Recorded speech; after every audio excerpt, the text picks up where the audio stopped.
Hi everyone, welcome back to the channel. I bought this truck a few weeks ago and I was so excited about it, mainly because I love Toyotas.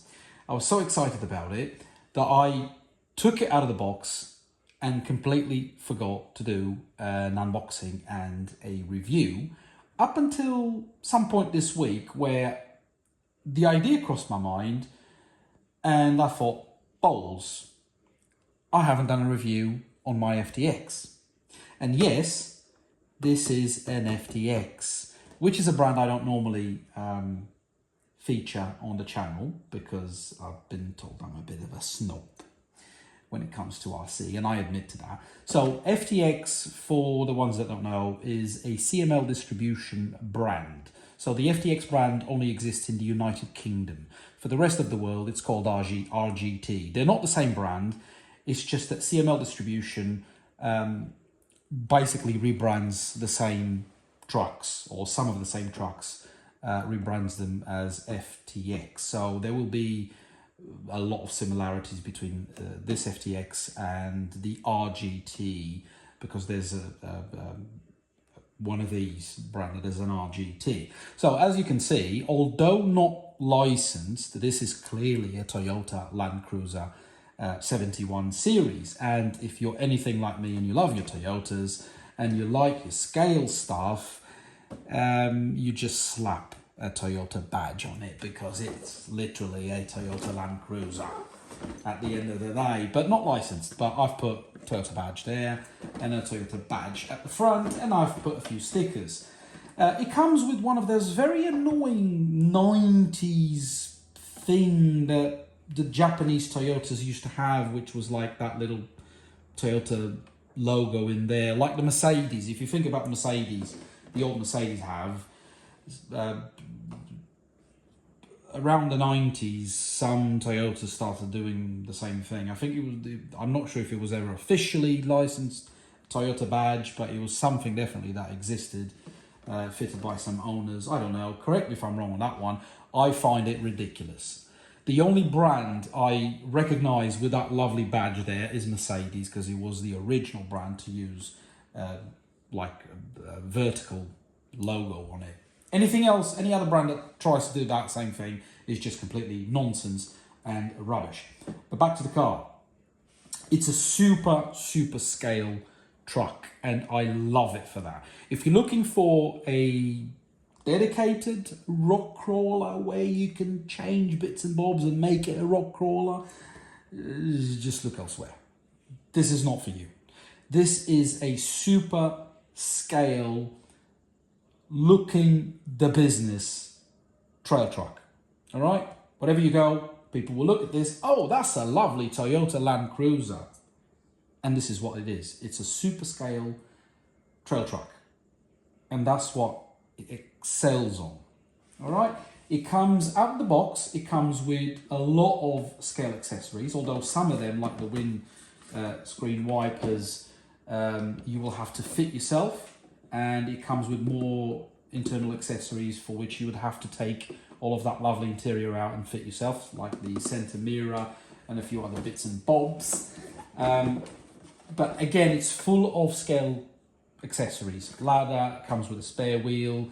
It has a full light kit, although this light kit is not working, and I shall explain why.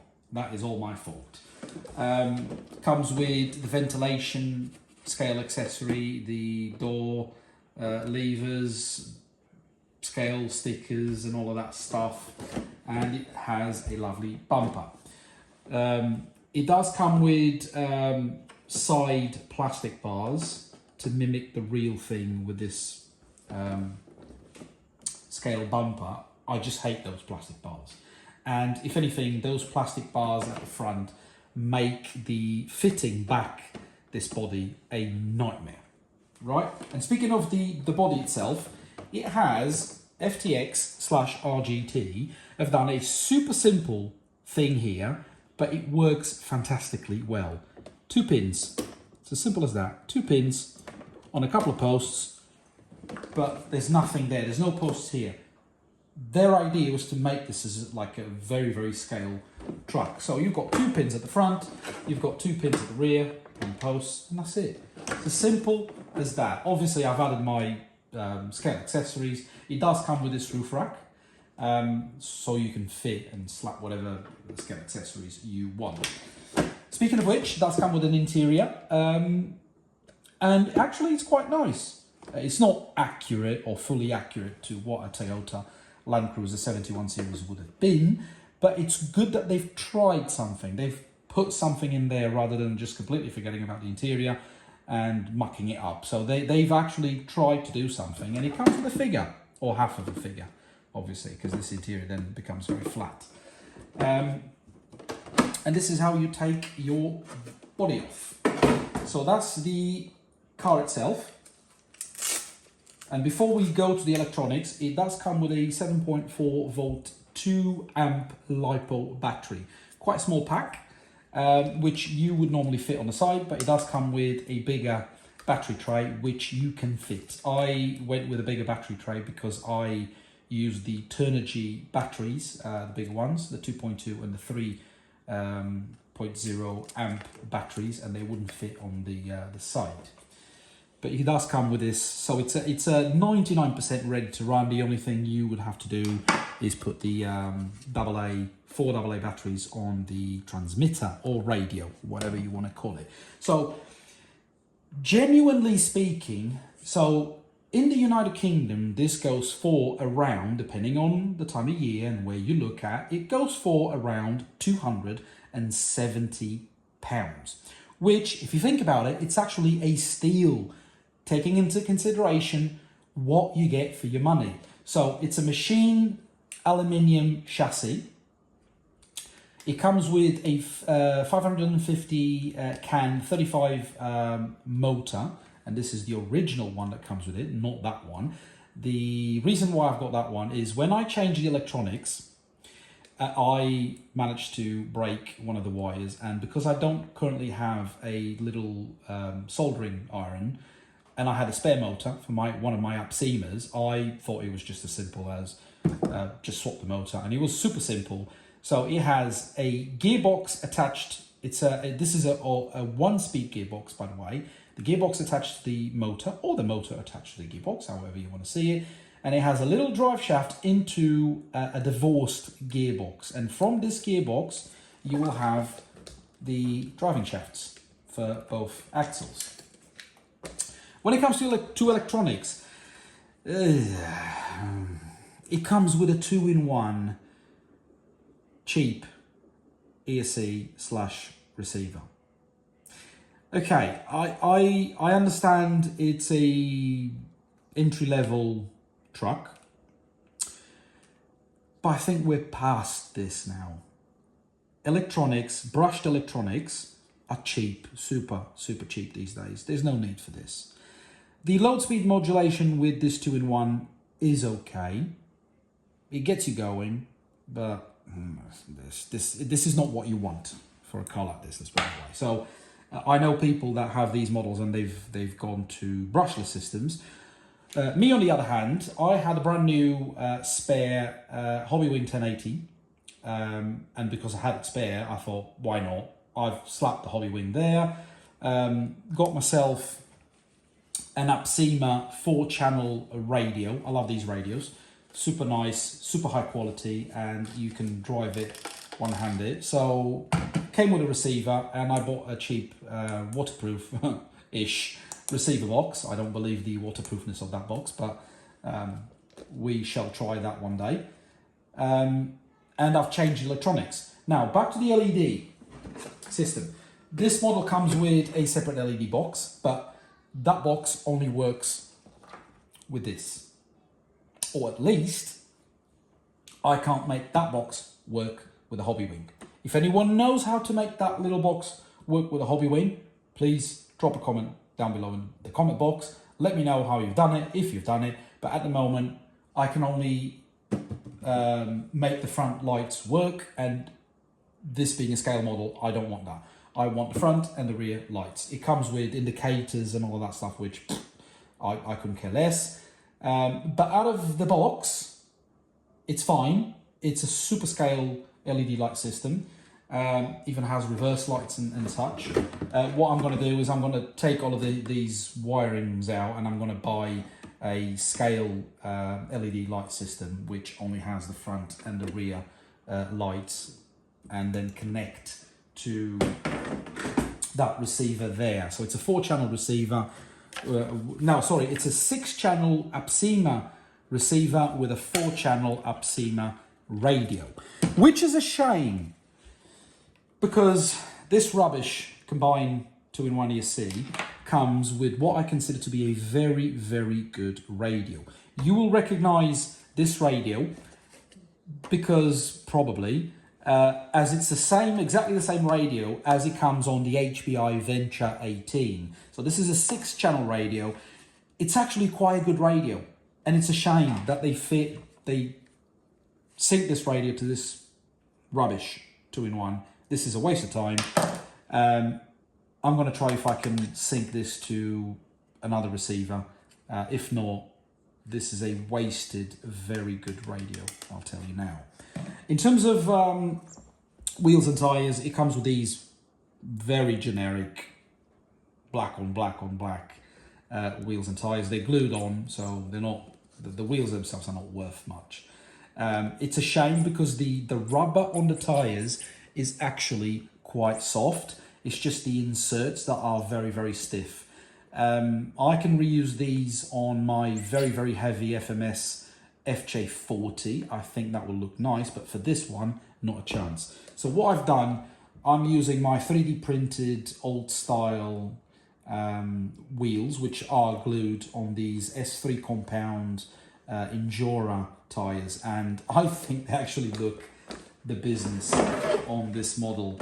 Correct me if I'm wrong, if you would like to see any different sorts of tires, but I think for the periodness of the vehicle, I think they actually fit quite nice with it, and the tires themselves look scale. I didn't want anything too aggressive here because it will defeat the whole scale purpose of the vehicle. So we went through the motor, we went through the gearbox, aluminium machine cut shocks, all metal, oil filled shocks, very, very good. They actually feel really, really good for an FTX. Sorry, FTX fans, but you know what I mean. FTX is, and I'm not having a go at FTX. I like FTX. I'm super surprised with this particular model. You get a lot of bang for your buck, but FTX tends to be known as a more cheap entry-level RC truck, and they're not known for doing good shocks, but these feel really, really posh. They feel really, really good to the movement.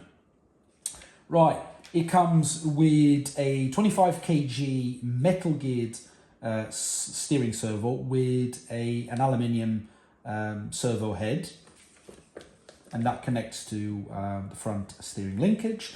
It's a 4-link suspension at the rear, 3 at the front with a panhard bar, which so happens to be connected to an aluminium machine cut bracket, not a plastic cheap bracket like you see on other more expensive brands, which will remain nameless for the sake of this video. But as you can see, for 270 more or less pounds, you do get a lot of bang for your money. The rest of the accessories are all plastic, as you would expect, but the main components are such as the chassis, the shocks, the steering servo, the steering servo head and all of that is made of metal. So you do get a lot of bang for your buck. 2 more things worth mentioning. All of the gears are metal, and this has a full set of ball bearings. There's no brass here. All right, so ball bearings. One thing worth mentioning, don't know if you can see from here, all of the hexes here are made of aluminium. All right, if you have seen one of my most recent videos about my Econ, which I absolutely love it, but the main problem with the Econ is that it comes with plastic hexes, and it comes with cheap plastic hexes, And because it comes with big wheels, especially the front ones, they will get stuck on the body, and then the metal pin in there will rotate inside the very cheap plastic hex, and it will be a nightmare to take them out. And I found the hardest way, that at least here in the UK, and Europe will probably be the same, for that particular Econ, you can only get Apsima branded hexes, metal hexes upgrades for that. Anyone else could have probably found. Surely I'm not the only one to have had that problem, but that's how I fixed it. I bought Apsima metal upgrades, which fit perfectly on the Econ. This, on the other hand, comes with aluminium hexes, which is absolutely lovely. So there's not much more to say about this apart from it looks like business, because I love Toyotas, and this is clearly a Toyota Land Cruiser 71 series, although not licensed, but I've put a Toyota logo there and a Toyota logo at the back. So for me, it's a Toyota, and it looks like a Land Cruiser. So I love it, absolutely love it. And I've been having so much fun with this truck that as I said before, I completely forgot to do the unboxing and the review. That's how much I love it. So if you're looking for an RC crawler, dedicated crawler, just go away, look elsewhere. This is not for you. If you're anything like me and you want a scaler, a trail truck that so happens to be a non-licensed Land Cruiser, then for £270, more or less, you can't go wrong with this at all. Absolutely. You cannot go wrong with this. You do get a lot of bang for your money, and I absolutely love it. So I'll put some footage, running footage of this lovely Land Cruiser mixed with this review. You probably have seen those videos. It's been quite rainy lately, so there's a lot of mud out there, which is something I absolutely love. And this particular model looks great on the mud, and that's what I've been doing, having fun on the mud. Hopefully you've enjoyed this quick review, and I'll see you all soon. Cheerio!